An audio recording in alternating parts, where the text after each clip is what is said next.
that the sun shines down its power to all the world and makes the wind blow strong as it will.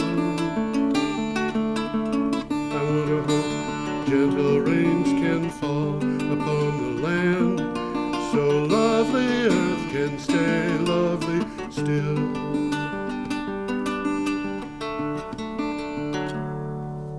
Hello, ladies and gentlemen.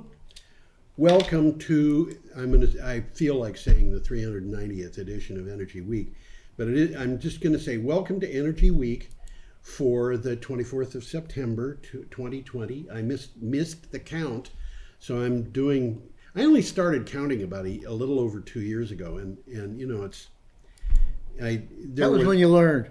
That's how you learn. I depended on a computer for the counts, and the computer counted 5 shows that were not really Energy Week shows.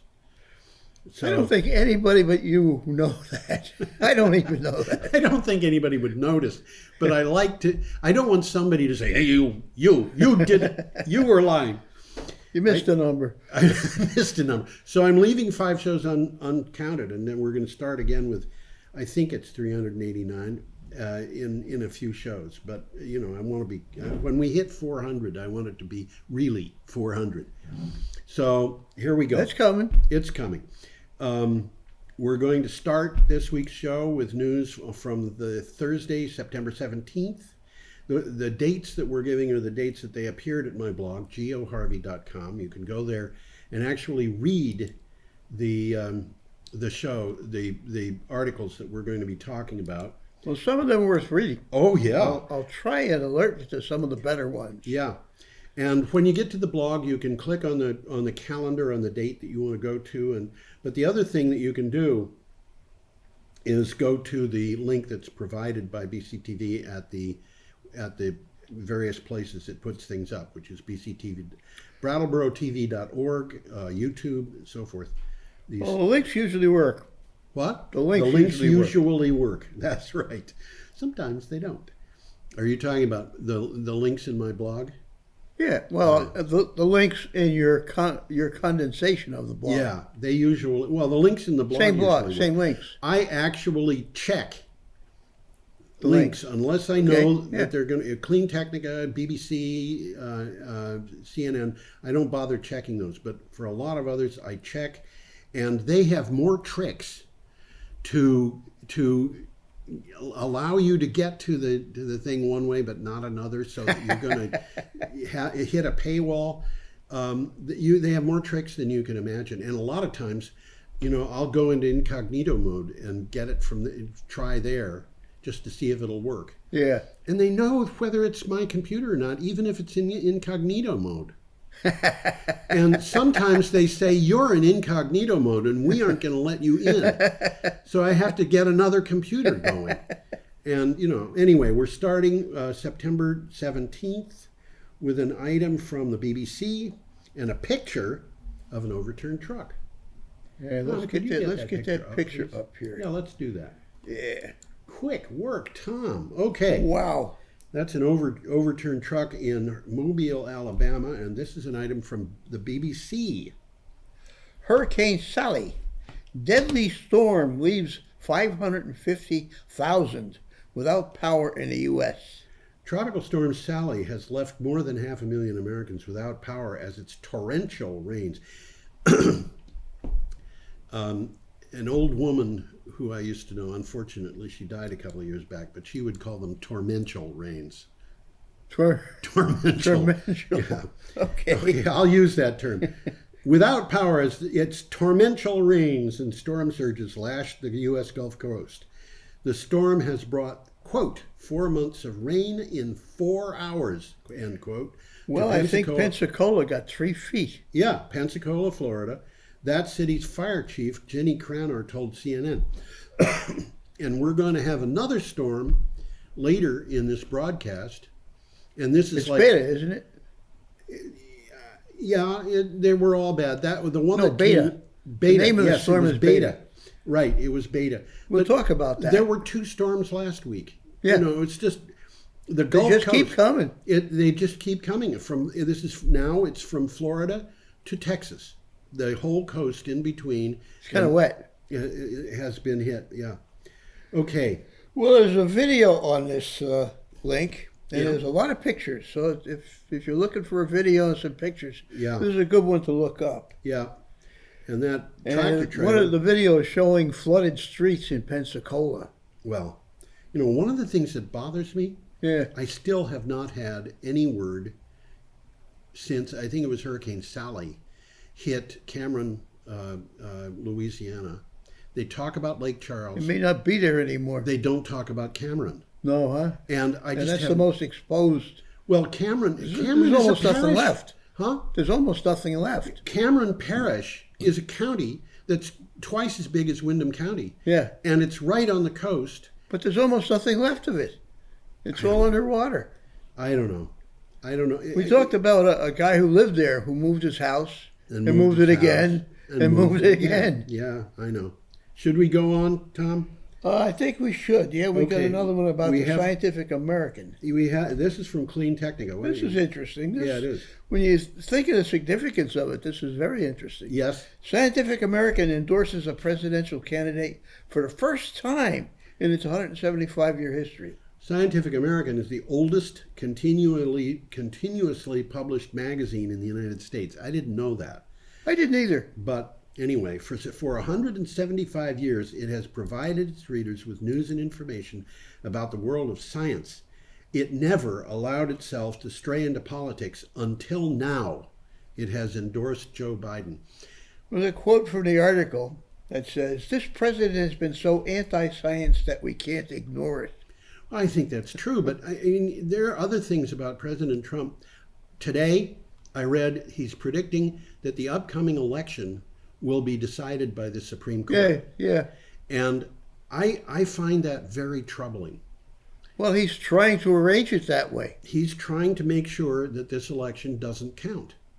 Yeah. And he's supposed to be, and so is the Supreme Court, made up of people who have taken oaths to uphold the Constitution. Yeah, supposedly.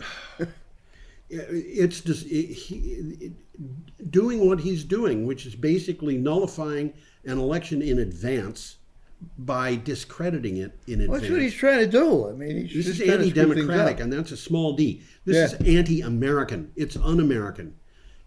Well, like I said, he's the smartest man in the world, and he deserves to be president for life. Just ask him. Okay. Well, this I wanna particular get out of article that. about Scientific American is Yeah. reprinted at the link. You want to see the whole article? Oh yeah. Well, that's. Clean Technica gave us. Yeah, but Scientific American publishes online, and they gave a link to. They credited to and gave a link to the original article. Okay, our next A item. picture of a wind farm. A wind farm, and here I thought. Yeah, they how were- clever, we never see pictures of wind farms. Never. I thought those were party noisemakers stuck in the ground. Okay, this is from a publication which I use from time to time. It's called Modern Diplomacy. Modern diplomacy, right. Reaching energy and climate goals demands a dramatic scaling up of clean energy technologies. It's a mouthful, but it's right on the money. A major effort to develop and deploy clean energy is urgently needed to meet energy and climate goals, especially to reduce carbon emissions from such areas as transport, buildings, and industry, according to an IEA, that is IEA, International Energy Agency report. IEA is part of the UN. Honestly, I think when we started this show back in 2013, I was optimistic that all we needed to do was just do the switch. And today, It's a little bit more complicated than that. I don't think we can do it. This is a takeaway from the article. Yeah. With global carbon emissions at unacceptably high levels, structural changes are required.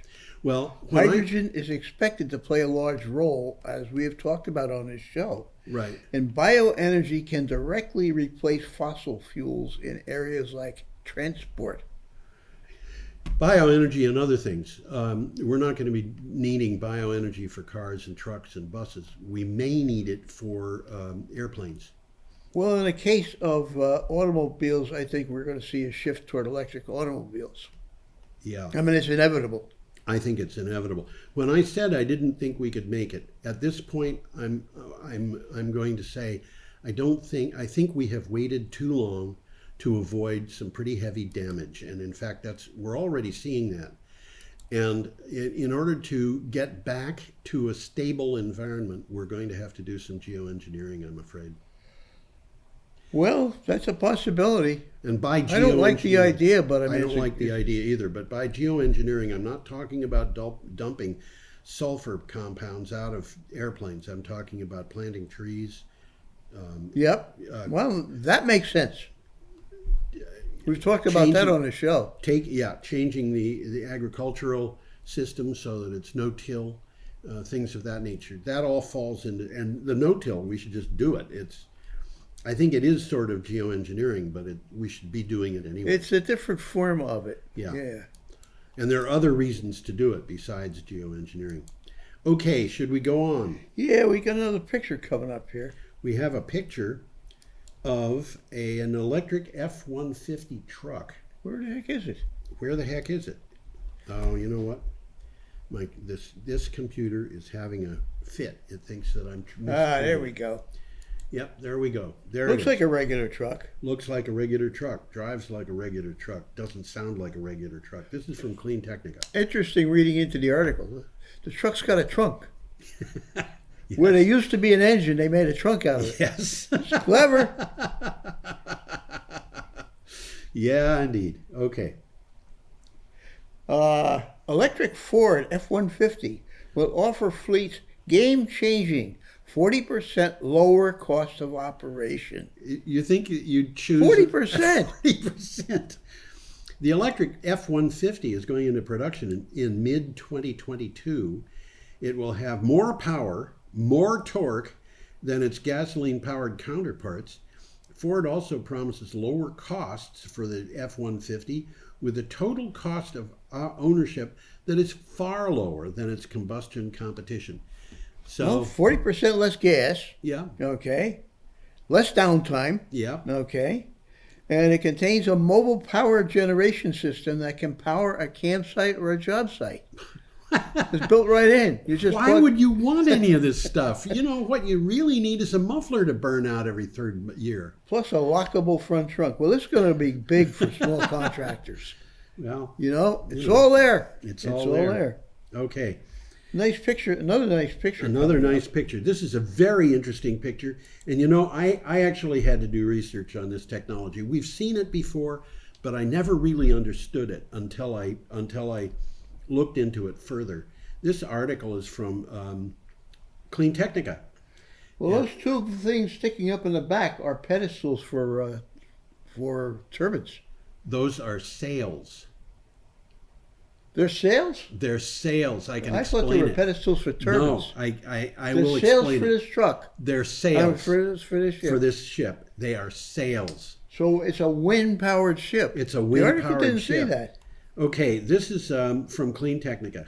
And that ship is the Estrada Norsepower.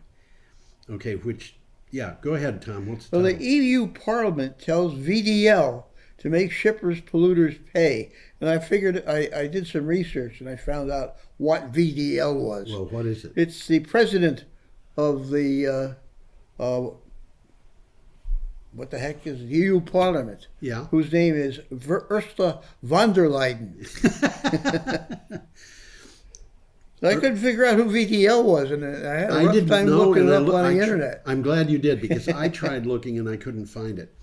The European Parliament voted for ships to be required by EU law to cut their carbon emissions. MEPs, now an MEP is a member of the European Parliament, said that for the first time, shipping industry polluters must pay for their emissions in the EU carbon market. The requirements will come into effect gradually up to 2030. Okay, look at that picture. And you can put that up. Picture again. Basically, if a baseball has a spin on it, it'll curve. Yeah. And when there's no spin at all, what's that called? It's called a knuckle ball.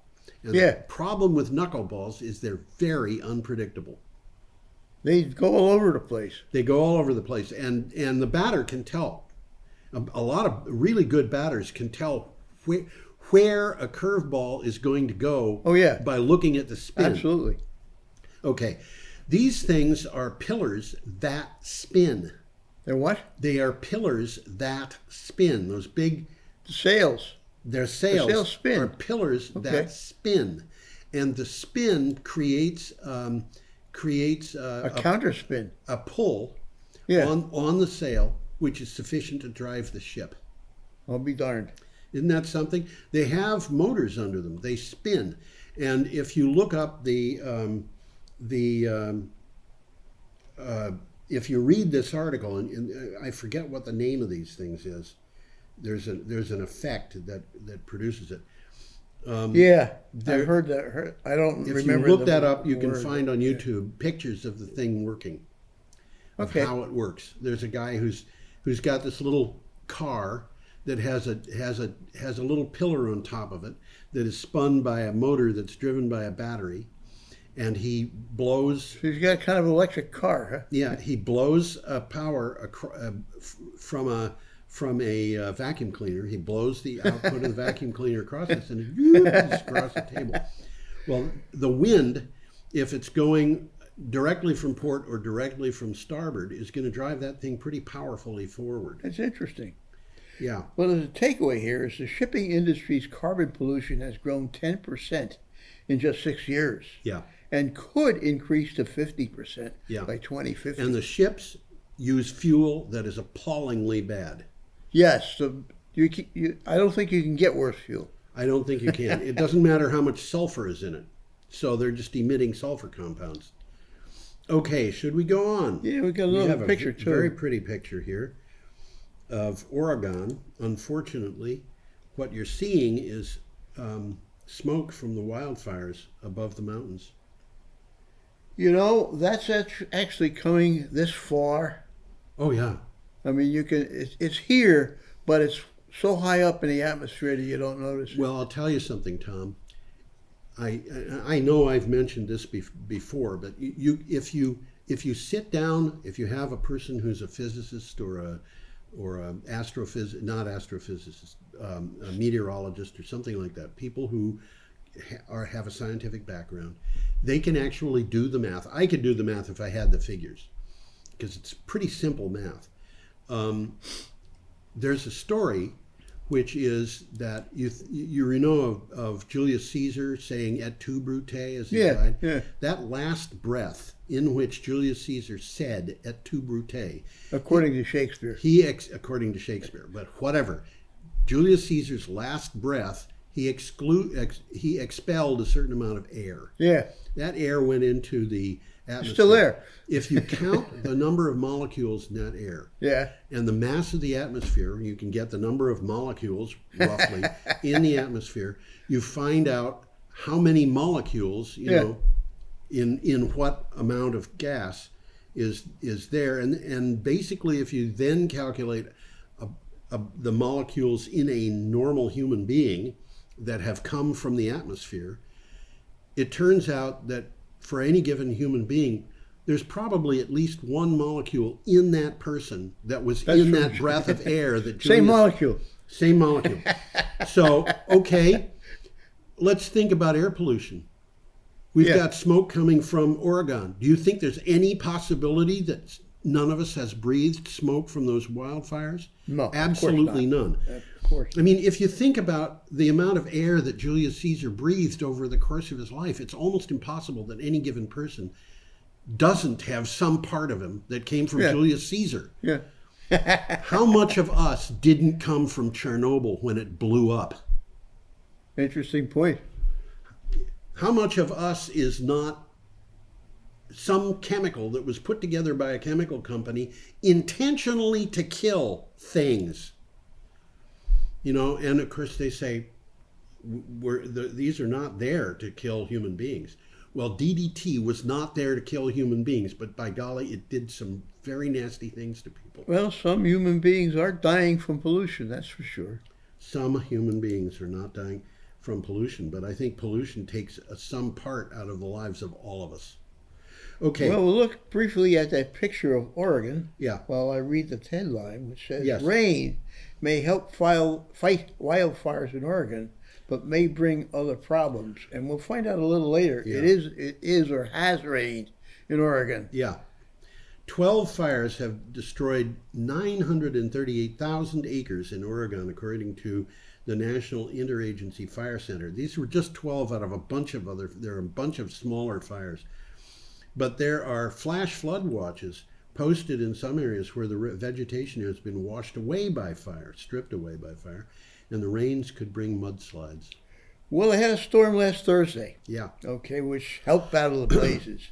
And by the way, 938,000 acres is 1,500 square miles. It's like 40 miles by 40 miles. That's a goodly amount. That's more than Windham County. It is, yeah. It is. Okay. Well, there's a video here and about 90 pictures. So if you like pictures, Yeah. you can keep busy. And, I get so tired of pictures that are pictures of trees burning. Uh-huh. I do. But anyway, here's... Well, they're not all of trees burning. No, but, they're not. But, I went through all of them. I went through them quickly. But I went through... I may have gone through all of them. I went through them and just... when I saw the trees burning, I was just saying, no, I don't want to do that. I've seen too much of that. Nevertheless, that's what's been happening. Okay, September... We've got an interesting picture coming 19th. up here. This is Saturday, September 19th. A simulated image of a wind farm.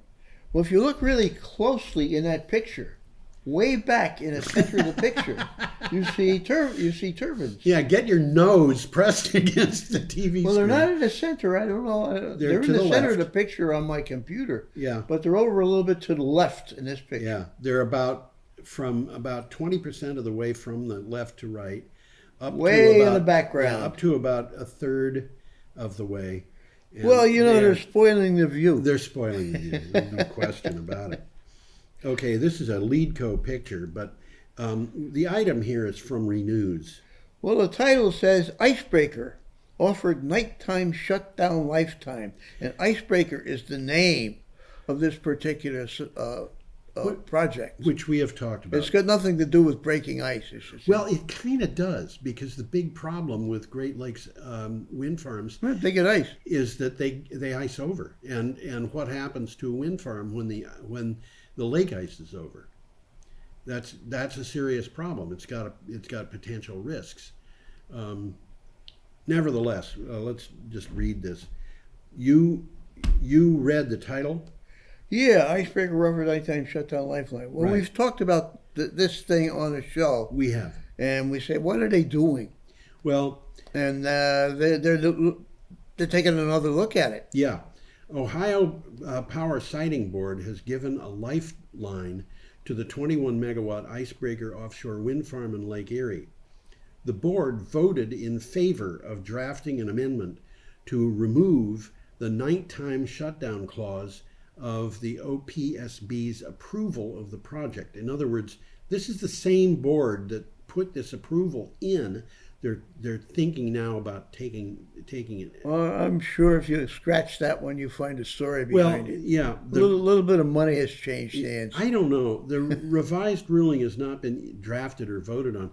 Basically, the Ohio Power Siting Board agreed with the people at Leadco who were pushing this project that an idea that somebody had brought up, that they would shut down during the spring, summer, and fall at night to protect bats and birds. They had agreed that they would not do that. And then when they gave the approval to the wind farm, They did it. They did it. Yeah. And Leadco said, we can't put this in if you're going to do that. Yeah. And Well, it kind of ruins the whole idea. well, it means that 3/4 of the year. for 3/4 of the year, they can't generate electricity at night. And by golly, That's night when the is wind blows. When the wind blows. So, and in addition to that, you're talking about something which is many miles offshore, and you're worried about bats. Well, they don't go that far. I don't think they do. You And know, the birds are smart enough to avoid it. I mean, we've generally studied speaking, that. birds are smart enough to avoid them if they are set up properly. But anyway, that's. Well, let's move on here now. We get another picture coming We up. have a picture of a floating solar array. We're getting ahead of the. I think we're getting ahead of the game. No, we're not. Okay, I'm getting ahead of the game. Okay. This is from, that is a light source BP floating array, which is, I think it's called the Queen Elizabeth Reservoir. Well, the headline is that BP's plan to dominate the solar industry. That's what. Yeah. And we've been talking about that on this show, and BP seems to be the only real big oil company that gets it. Well, I saw something today that Shell was doing something too. Good. But you notice that these are, and of course we know that Danish Oil and Natural Gas, has gone completely out of the fossil fuels business, altogether Complete. Danish Oil and Natural Gas is not any longer about oil or natural gas. And it changed its name. Ding dong. Yeah, right. Changed its name to Ørsted, and it's into basically renewable energy now. It had been entirely into offshore wind. Now it's starting to go into solar, and that's onshore solar. Okay, BP is on track to be a very different company, energy company, by 2030, with a massive portfolio of renewables. Today, the oil-turning energy giant has 16 gigawatts of solar energy in the pipeline. That's a lot. A gigawatt is a bigawatt. That's right. That's enough. That is a lot. That is a lot. That is enough to rival even the world's biggest solar operator, which is China State Power Investment Corporation. And yeah, that's a lot of energy. Absolutely. Absolutely. Okay. And it's in the pipeline. That means it's in the pipeline. There it is. It's moving. Yep. Okay, our next item comes from PV Magazine USA. Another picture coming And it has up a here. picture of a once upon a time Moss Landing plant in California, and it is no longer, the plant is no longer there. Well, it's now a battery site. That's right. That's what it says. Okay, what do you have for a title for the article, Tom? I have to go back a little bit. BP's plan to dominate the solar industry. Oh, it's the next one. That's the next one coming up. How does the U.S. retire? This is a good question. This is amazing. How does the U.S. retire 236 gigawatts of coal and 1,000 gas peaker plants? Well, And they're in the process because they're not making money. 236 gigawatts of coal might be almost 1,000 coal-burning power plants. Well, it's about all the ones that are left. It's all the ones that are left. And it's like, how are we going to do that? Well, and They don't explain that. 1,000 gas peaker plants. Well, this is my synopsis. We've reached a massive milestone in the global energy transition. Right now, American renewable energy sources and energy storage have the ability to match or beat the price of power from natural gas peaker plants and coal-fired generators. And what they're saying is, all of this, 236 gigawatts of coal and 1,000 gas peaker plants, can be closed down at any time it's convenient, and replaced with a combination of solar and storage. Well, that's true, and they recommend that in order for this to happen, the government's going to have to get involved in the financing. And They want money. Is the government going to get involved in the financing? They probably will.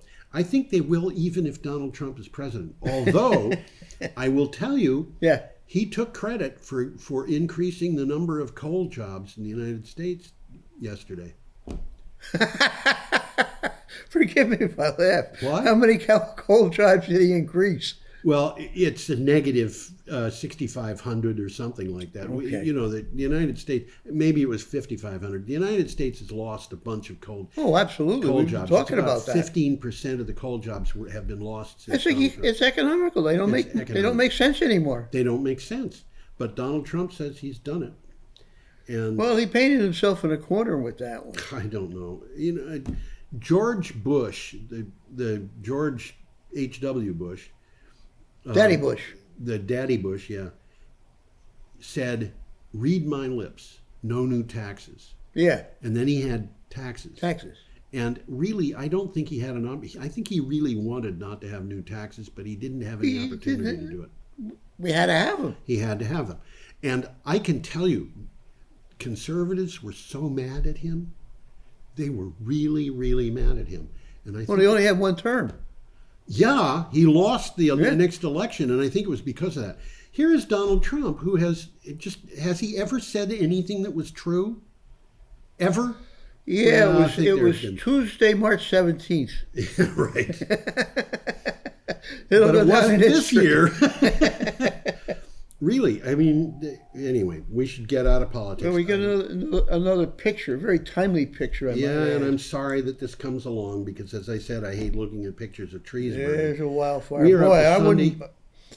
wouldn't. Well, that's what this article is about, living Yeah. in California. We're up to Sunday, September 20th, and don't think for a minute that it can't happen in Brattleboro. If you think about that, just think about Wantasticate. Everybody saw the fire over there. Yeah. And And- you can still see the damage. You can still see the damage, and people think of it as something that can't happen here, even so. Well, the article is interesting because I'll read the title. It says almost all of it. Wildfire-weary Californians, tired of this being normal, consider uprooting their lives. Yeah. You know, you've spent all your life and you've moved to California and you turn around and say, oh my God, Yeah. you know, it's gonna burn my house down. I got to get out of here. Or you're going to get your house is going to be ruined because there's a torrential rainfall. Torrential rains. That makes a I dam like go that off. word. I do too. It's not just nearly 7,900 wildfires that have Why did they consumed. just say nearly 8,000? Yeah, that have consumed more than 3.4 million acres and claimed 26 lives in California. That have Arthur Gies looking for looking online for a New York apartment. He realized that this is not the new normal. It is a prelude of things to come. Well, that 3.4 million acres is about half again as large as the whole state of Vermont. That's been lost in 1 year. Yeah. Well, that's where the well, it's consumed. So that Yeah. means that's been lost. And 7,900 wildfires, and all of a sudden this becomes illegal. That's a lot of wildfires. Well, most of them are very, very small. That doesn't matter. There shouldn't be any. There are a few of them that are very, very Yeah. big. Well, there's some videos and pictures in this article, and it's worth looking at. Yeah. You will see that video is a picture of the fires burning. Yes. Well, Okay. scientists have long acknowledged that the fingerprints of global warming are all over the wildfires. Yeah. Okay? And unhealthy air quality readings and thick shrouds of smoke that some days make it impossible to see more than a few blocks are becoming unbearable. Many residents are taking relocation very seriously. Yeah. That's what this article basically is Yeah. about. Yeah. I wonder, I have a cousin who lives just north of San Francisco. Who used to live?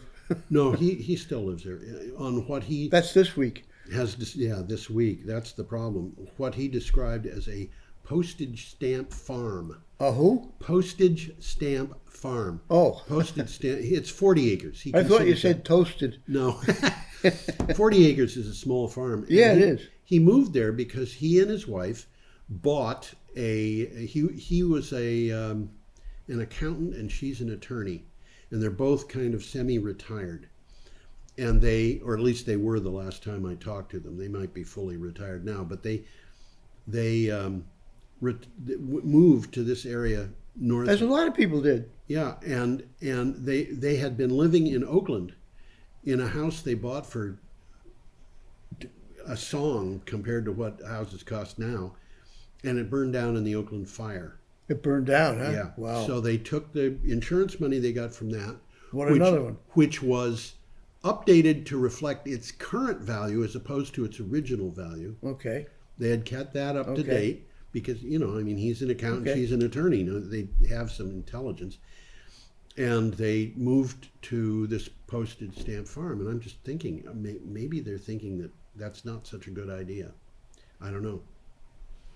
Well, that's a good speculation. Yeah, that's Let's what this move guy's along here. We got a speculating picture about. of a battered boat. And we have a picture of a battered boat, and we have an article that Looks pretty battered to me, let me tell you. it's sad. Looks Look like at the it's smashed flag. up against the seawall. I think that's a flag in the upper right. It might be a sail that's just been completely I think it's ripped to what's left of a shreds. sail. You think that's what's left of a Yeah, sail? I think so. Well, it's been ripped to shreds. Well, way in the back there is a flag. There's an American flag in the way back. Okay, I don't see it. It's right by the light. Okay, I think that's a flag. I don't see it as a flag, but yeah, it might be. Anyway, this is from the BBC, and that's where I got that photograph. Well, Cyclone Ianos, which is we call Janus, Yeah. okay, says there's 2 dead as Medicane, a new word, sweeps across Greece. Okay. And well, you're going to tell us what a Medicane is. Well, a Medicane is a Mediterranean hurricane. Yeah. And they didn't even bother looking at these things until 40 years ago. Okay. No, they didn't. Well, there's a video here and a lot of pictures. Yeah. Interesting website. Hundreds of people were trapped in flooded buildings as Cyclone Ianos, a Mediterranean hurricane, a type of storm called a Medicane, battered areas north of Athens. Medicanes, tropical-like cyclones, have been categorized by meteorologists only in the last 40 years. Now, basically, Medicanes are rare because even though the Mediterranean can be warm and therefore is warm enough to generate hurricane-type storms, North Africa is very dry. Very much so. And so these things are sucking dry air into them that tends to kill them.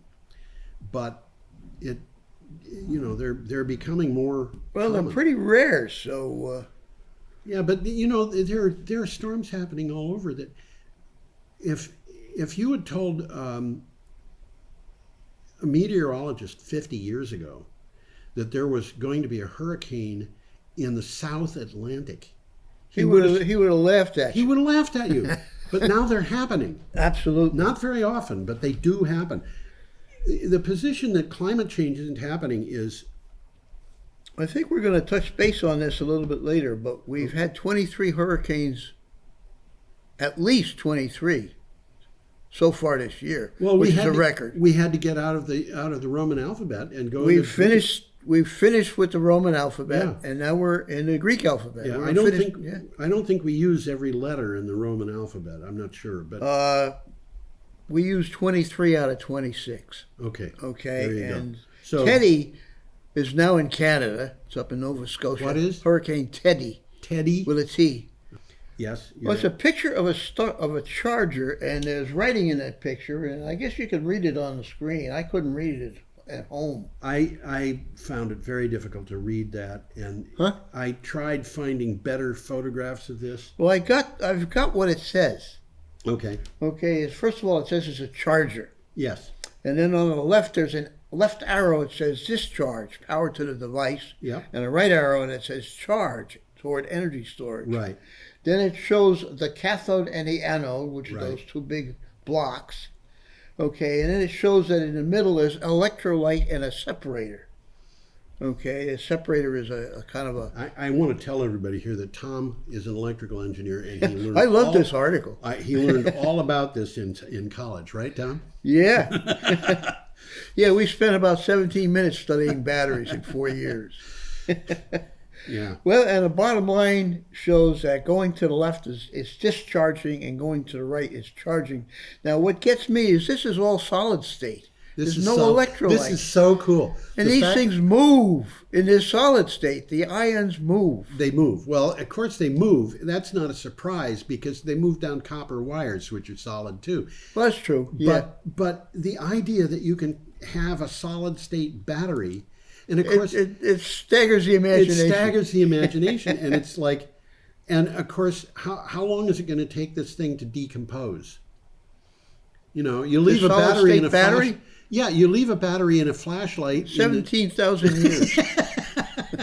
You leave a battery in a flashlight, and you discover it down in your basement, and it's been there for 7 years. There's nothing left of it.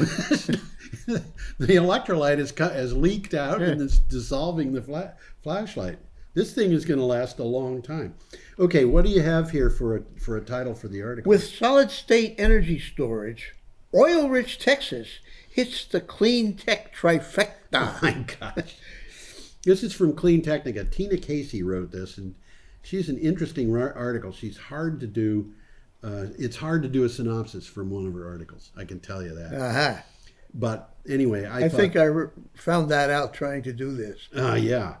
If all goes according to plan, laid out by startup Energy X, Texas will lay claim to birthing disruptive solid-state energy storage technology that shepherds more renewables onto the grid while making electric vehicles go farther, drive faster, and cost less.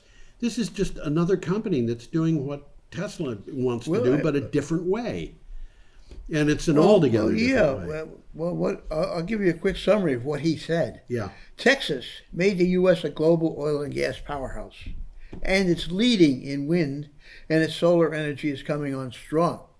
Okay, so now, and that's what this article is about, in the University of Texas, solid-state battery technology is replacing liquid electrolytes, cutting costs and increasing efficiency. We've got so many ways to do this. It's crazy not to do it. Well, you're absolutely right, but for years and years and years, batteries were just batteries. They were just batteries. Do you know about the Cambridge pile? I think it's called what? The Cambridge pile. Who pile? The Cambridge pile. I think that's what. Heard. It's called the Cheltenham pile. But it's this guy. The word pile rings a bell. Yeah, well, a pile is a pile of battery elements, and this guy put together a battery in like the 1840s, and I've read about that. It powers a pendulum. Yes, it's still going. It's still going. For what, 150 years or something like that? Something like that. They don't even know exactly when the thing was made. They do know who made it, and they know approximately when. And they don't know what it's made of. But they do know it's still going. They do know it's still going, and they also happen to know, because they know the general technology, that it would be completely impractical to make it do anything practical. It can just whack a pendulum back and forth. The pendulum uses almost no energy. Yeah. And all this thing is doing is making a magnet here and then making a magnet there, and it switches back and forth it's pinging every time it goes by. That's right. It gives it a little boost. Yeah. Okay. But we got some things here we've never ever seen before. Never seen. We're up to Monday, September 21st. We've got a picture there. Yeah. There you go. In case you haven't seen those things. What All you got to do is go across the river. They're what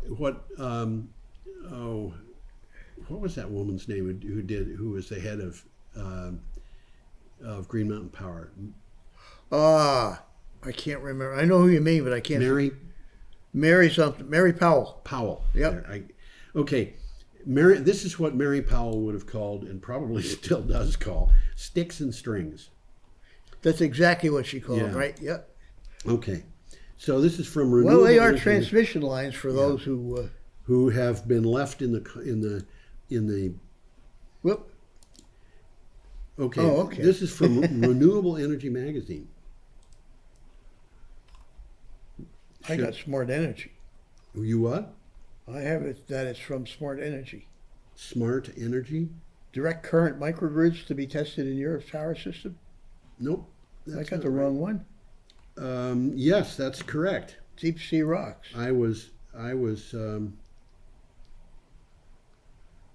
We're on deep sea rocks, and that picture is not these deep sea rocks. So let's do deep sea rocks. We're doing what? Deep sea rocks. The picture is deep sea rocks. Yeah, Monday. I don't have that. September 21st. New peer-reviewed study. Look for new peer-reviewed study. Renewable Energy Magazine. You want me to read it, and then you can... I don't think I have. Oh, wait a second. Here we go. There you go. Here we go. Deep sea rocks. Yep. What do you got for a title? New peer-reviewed study shows climate change impact reduction by making EV batteries from deep sea rocks. Yeah. We've touched base on this already. We touched base on it. Yep. Research published in the Journal of Cleaner Production shows a carbon footprint reduction for minerals that are critical to EV batteries of up to 90%. That's a 90% reduction in carbon footprint for these minerals if they come from DC polymetallic nodules. This is kind of a gift from God. Yeah, sort of. Yeah. These nodules are just lumps that are found. They're just laying on the floor. They're just laying on the ocean floor. And you pick them up and you shake them hard. And what do they have? They got the 4 elements that you need the most. Yes, that's right. And they're in an almost pure, they're in a close to pure form compared to other ores. It's taken them like 1,000 years to it develop. takes them billions of years. Is it billion? Okay. Yeah, these things have been developed over a period of A long, hundreds long of time. millions of years. They are gradually accrete. And, I look at this and I think maybe this is kind of an answer to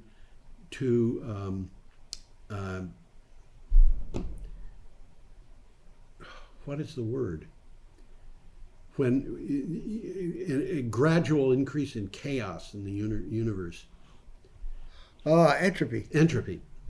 I was thinking entropy, Yeah. and the name that came to mind was Entergy, Aha. which is a company that used to own Vermont Yankee.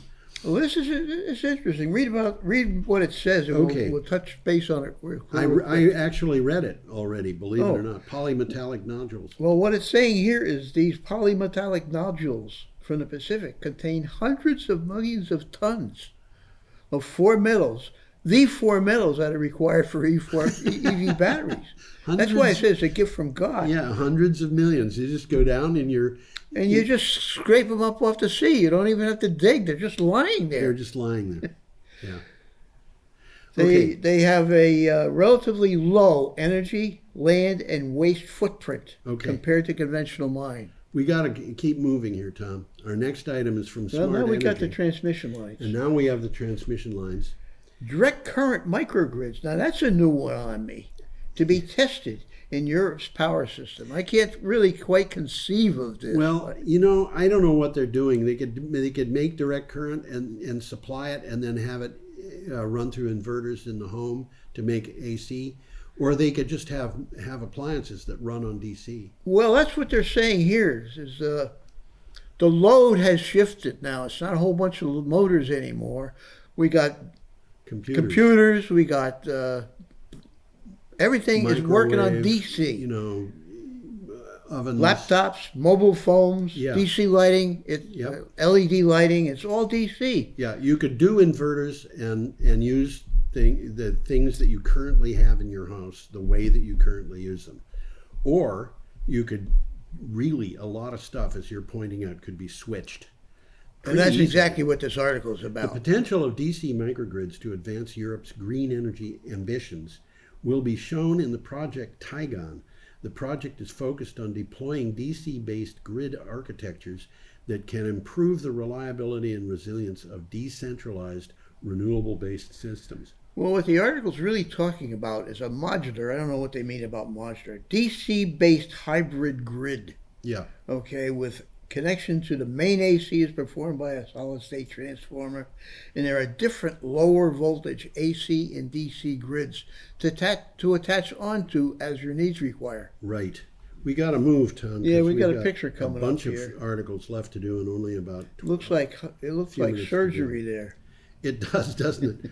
It's Okay, this is- COVID-19 testing. Yeah, this is from CNN. Wildfires, coronavirus, and an earthquake collided for California's terrible week. The Golden State has been trying to contain the summer surge of coronavirus cases while dozens of wildfires, it's fallen from thousands to dozens, burn, and smoke is making it hard to breathe.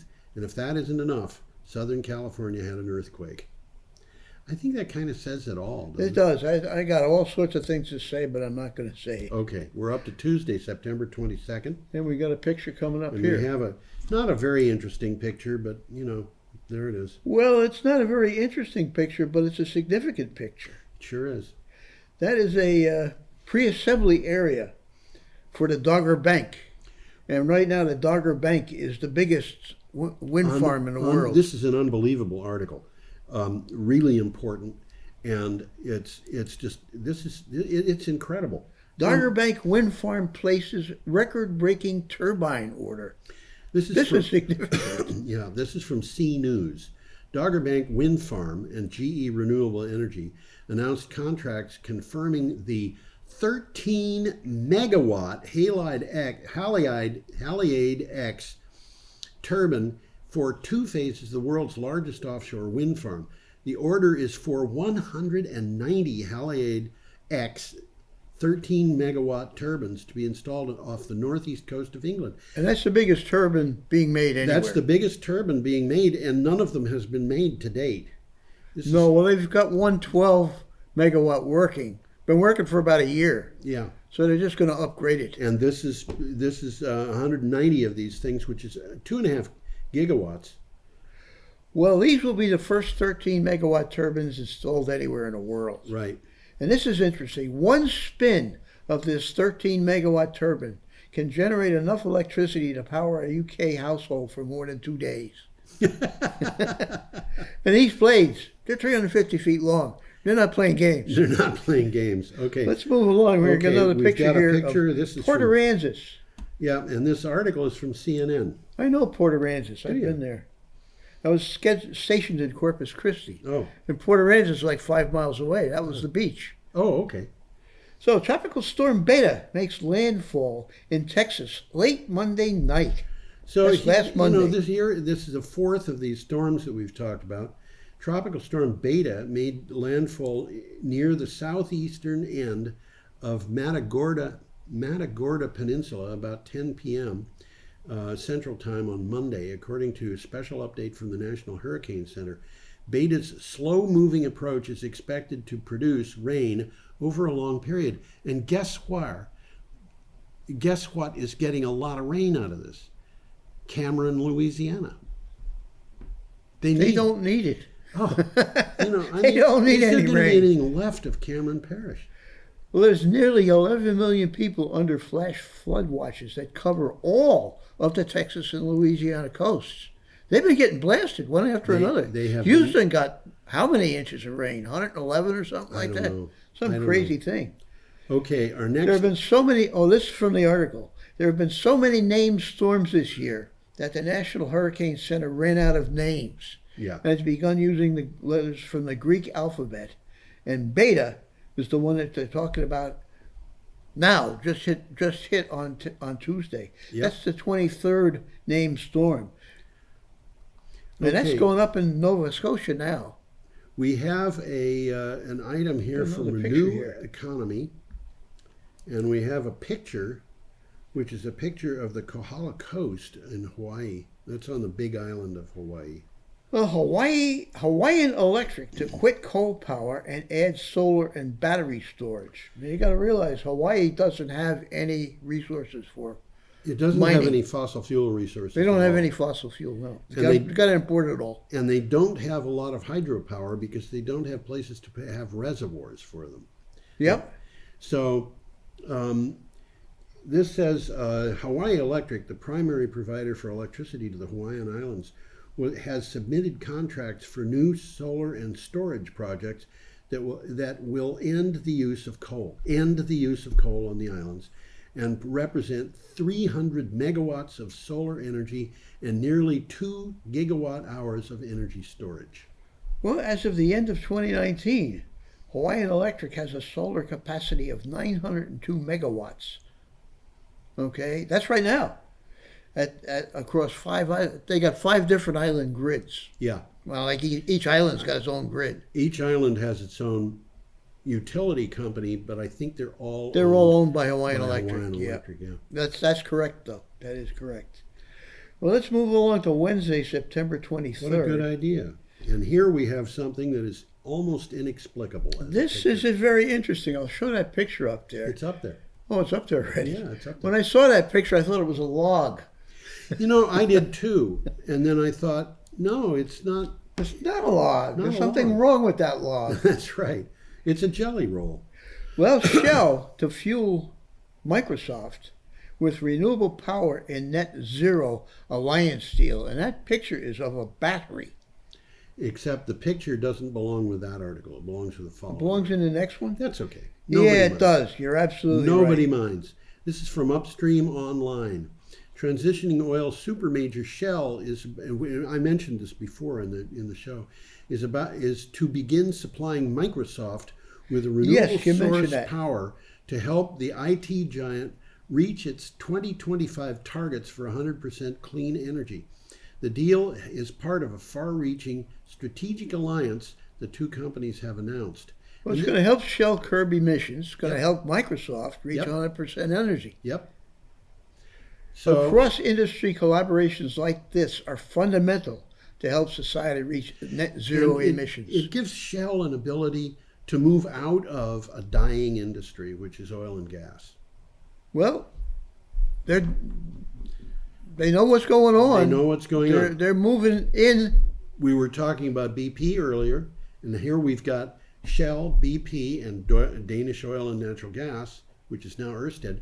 Shell and BP are trying to move in the direction that Danish Oil and Natural Gas has already. And ExxonMobil's pretending it isn't happening. ExxonMobil is still pretending it isn't happening. But, at some point, they're either going to have to admit that it's happening or they're going to drop out of sight, because they cannot keep selling oil and gas. Well, they're buying up all these small companies that are going bankrupt, so they're not going to drop out. I don't know what their business plan is. Their business plan is to spend all their money.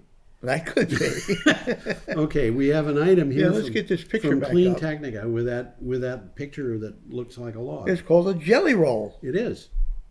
And it's a screenshot from the Tesla battery article. Yeah. Everything you need to know about Tesla's new 4680 battery cell. This is a long and very interesting and technical article. It is technical. It is technical. Tesla didn't hold back at Battery Day announcing new tabless 4680 cell form factor. The battery has increased energy density, thermal characteristics similar to smaller cells, improved power to weight ratio, a lower cost, and its manufacturing is streamlined. Can you say win-win? Win-win. Can you explain what a tab is? No. And I looked through the article, I couldn't find it. I looked through the article, and I also looked online. I looked through Wikipedia. I looked all kinds of places to find out what a tab was, and I finally kind of figured it out. Tell me. It's a place where you connect. Okay.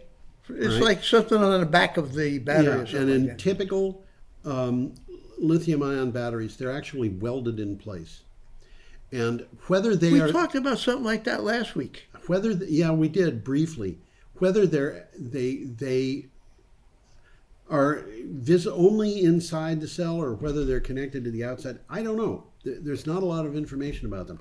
However, they do cost money, and if you can eliminate them, you save money. So that's why they're... Well, as a side benefit, their new high nickel cathodes eliminate the need for cobalt, which is highly toxic. Exactly. And children are in trouble. Dying, losing arms and things because of cobalt. Well, this is interesting because they're designing the car around the battery rather than the other way around. Right. It is. Well, we get the last article coming up, and we got a picture. It comes from Renews, and we've got Andy Cuomo. Andy Cuomo. That's right. I keep Not thinking related of to Perry Mario. Cuomo. When I think of Cuomo, I always think of Mario, which just tells you. I loved Mario. I thought Mario was cool. It just tells me that I'm old. No, I'm with you. I think Mario was a good governor. The Cuomos have produced governors who really are active. They think they are trying to do things for the people of their states. Very refreshing. Well, the article says that New York wraps up its first community PV storage project. And this is interesting. This is good, yeah. The New York State's first community solar paired with energy storage project has been completed. IPP Solar installed the 557 kilowatt rooftop solar system and 490 kilowatts of Tesla batteries in Westchester County. The installation will reduce the energy costs of approximately 150 households. It isn't big, but it tells you what's coming. Absolutely. So it is important. And this is where we're going. Well, this is a step in the right direction because they got bigger plans to install 6 gigawatts of solar in just a few years. New York. Yeah. So gigawatts is bigawatts. That's right. And they're installing offshore wind. And right now they're tearing down, or I don't know exactly where they are in the process, but natural gas burning power plants on the East River are being cut down. They're going to build batteries. Battery storage there, right. Okay, we are at the end of the show. I think we are. We have a last little image there that says, "Have a magnificently happy week." I'll put that up. There you go. It actually does say that. I wasn't kidding. Happy Magnificent Week.